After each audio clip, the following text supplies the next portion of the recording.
अजमेर में जहां भारतीय जनता पार्टी अपने गढ़ को बनाए और बचाए रखने के लिए एड़ी चोटी का जोर लगा रही है, वहीं कांग्रेस इस गढ़ में सेंध लगाने के लिए पसीना बहा रही है। वैसे तो किसी समय अजमेर संसदीय क्षेत्र कांग्रेस का ही पक्का और मजबूत गढ़ था, लेकिन समय के थपेड़ों में कांग्रेस का ये गढ़ भाजपा का बन गया।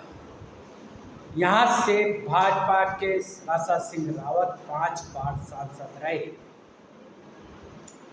रावत के लगातार सांसद चुने जाने को बीच में एक बार नामी कवयित्री कांग्रेस के कद्दावर नेता प्रभा ठाकुर ने तोड़ा था, किंतु वे करीब 11 माह ही सांसद रही, क्योंकि तत्कालीन प्रधानमंत्री अटल बिहारी वाजपेयी के नेतृत्व वाली भाजपा सरकार गिरने के कारण मध्यावधि चुनाव हो गए थे। इस मध्यावधि चुनाव में राजा सिंह रावत फिर से जीत गए थे। वर्ष 2009 से 14 तक अजमेर से कद्दावर राष्ट्रीय नेता सचिन पायलट चुनाव जीतकर केंद्र की कांग्रेस सरकार में मंत्री बने, लेकिन 2014 के चुनाव में उन्हें भाजपा के सावालाल जाट से मात खानी पड़ी। जाट केंद्र की भाजपा सरकार में मंत्री बने, लेकिन ज़्यादा समय मंत्री पद पर नहीं रह पाए। केंद्रीय मंत्री पद से इस्तीफा देने के बाद राजस्थान की भाजपा सरकार ने उन्हें सांसद रहते हुए राजस्थान किसान आयोग का अध्यक्ष बनाया। जाट सांसद रहते हुए दिवंगत हो गए तो अजमेर में हुए उपचुनाव में कांग्रेस के रघु शर्मा ने जाट के बेटे भाजपा प्रत्याशी रामस्वरूप लांबा को हराया। वर्ष 2019 के चुनाव में भाजपा ने किशनगढ़ के पूर्व विधायक भागीरथ चौधरी को मैदान में उतारा तो कांग्रेस ने नामी उद्योगपति रिजू झुंझुनवाला को प्रत्याशी बनाया, लेकिन चौधरी की किस्मत ने जोर मारा और वे जीत गए। अब फिर से अजमेर के लोकसभा चुनाव में भागीरथ चौधरी भाजपा प्रत्याशी बनाए गए हैं, तो कांग्रेस ने नए चेहरे अजमेर डेयरी के अध्यक्ष रामचंद्र चौधरी को मैदान में उतारा है।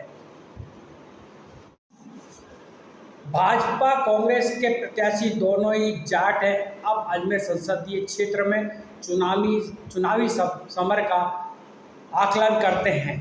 कांग्रेस का यह गढ़ कांग्रेस की ही तथाकथित कमजोरियों, भीतरघात और बड़े नेताओं की आपसी लड़ाई फूट के कारण ही उसके हाथ से फिसला। भाजपा ने लगातार कड़ी मेहनत करते हुए कांग्रेस को इस गढ़ पर कब्जा जमाया। दोनों में तीखा संघर्ष हो रहा है।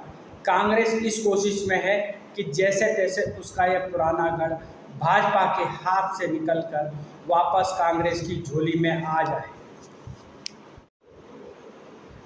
जबकि भाजपा इस पर कब्जा बनाए रखने के लिए कांग्रेस के हर तीर को विफल करने में कोई कसर नहीं छोड़ रही है। अजमेर संसदीय क्षेत्र में 8 विधानसभा क्षेत्र है, जिनमें अजमेर उत्तर, अजमेर दक्षिण, नसीराबाद, किशनगढ़, मसूदा, पुष्कर, केकड़ी और दूदू शामिल है। इनमें केकड़ी कुछ माह पहले तक अजमेर जिले का ही उपखंड था, किंतु पूर्ववर्ती कांग्रेस सरकार ने जो 17 नए जिले बनाए, उनमें केकड़ी को अजमेर से अलग कर नया जिला बना दिया। इसी प्रकार कुछ माह पहले तक जयपुर जिले का उपखंड रहा दूदू भी अब नया जिला है। करीब 1.5 दशक पहले अजमेर संसदीय क्षेत्र में अजमेर जिले का ही उपखंड और विधानसभा क्षेत्र ब्यावर भी शामिल था, जिसे परिसीमन में अजमेर से हटाकर राजसमंद संसदीय क्षेत्र में शामिल कर दिया गया। उधर दूदू को भी जयपुर से तोड़कर अजमेर संसदीय क्षेत्र में मिला दिया गया। अब बात करते हैं नवंबर 2023 में हुए विधानसभा चुनावों की। अजमेर संसदीय क्षेत्र के 8 विधानसभा क्षेत्रों में से 7 में भाजपा विजयी हुई है।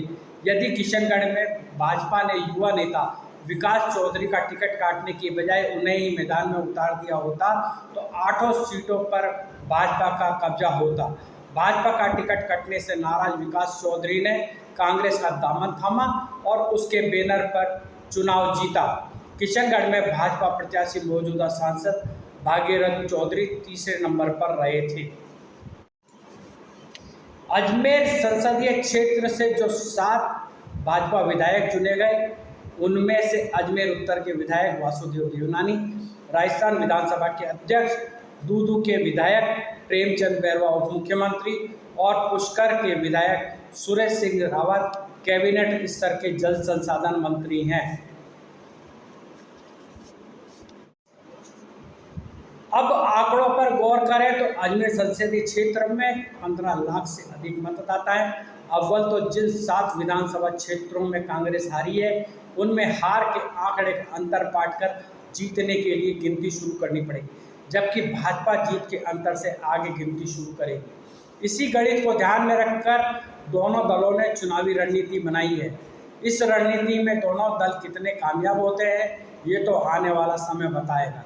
चूँकि भाजपा कांग्रेस के उम्मीदवार दोनों ही जाट हैं, इसलिए जाट वोटों का ध्रुवीकरण होने की पूरी संभावना जताई जा रही है।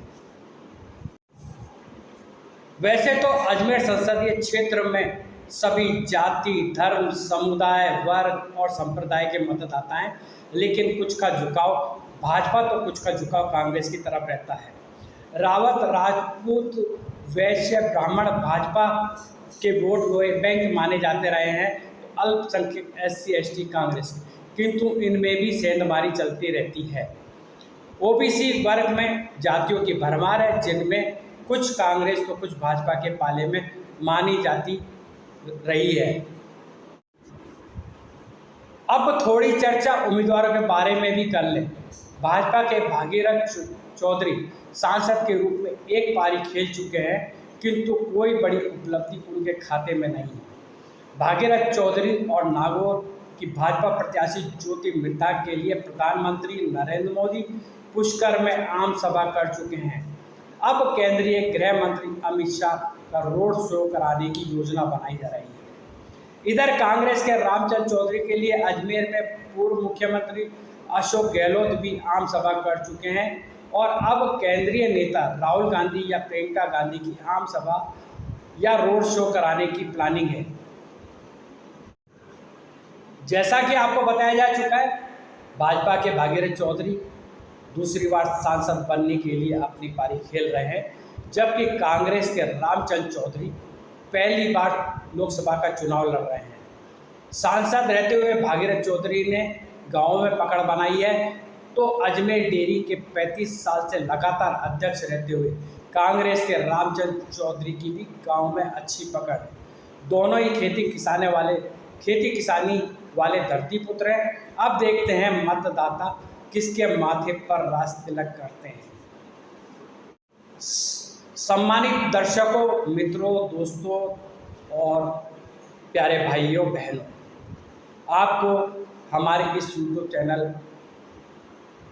के बुलेटिनों के बारे में कैसा अनुभव होता है, इसमें क्या सुधार करना चाहिए, तो अपने सुझाव कमेंट बॉक्स में ज़रूर दीजिए। हम आपकी भावनाओं के अनुरूप ही बुलेटिन तैयार करेंगे और विश्वास दिलाते हैं कि हमारे जो भी बुलेटिन होंगे या होते रहे हैं, वे सब निष्पक्ष होंगे। हम किसी राजनीतिक दल विशेष की बात नहीं करते, हम बात करते हैं समान रूप से। हम दोनों पक्षों की बात आपके सामने रखते हैं, तो इसलिए हमारा आपसे विनम्र अनुरोध है कि हमारे बुलेटिनों के बारे में समय समय पर अवगत कराते रहें। आपकी राय और सुझाव ही हमारा हौसला अफजाई करें।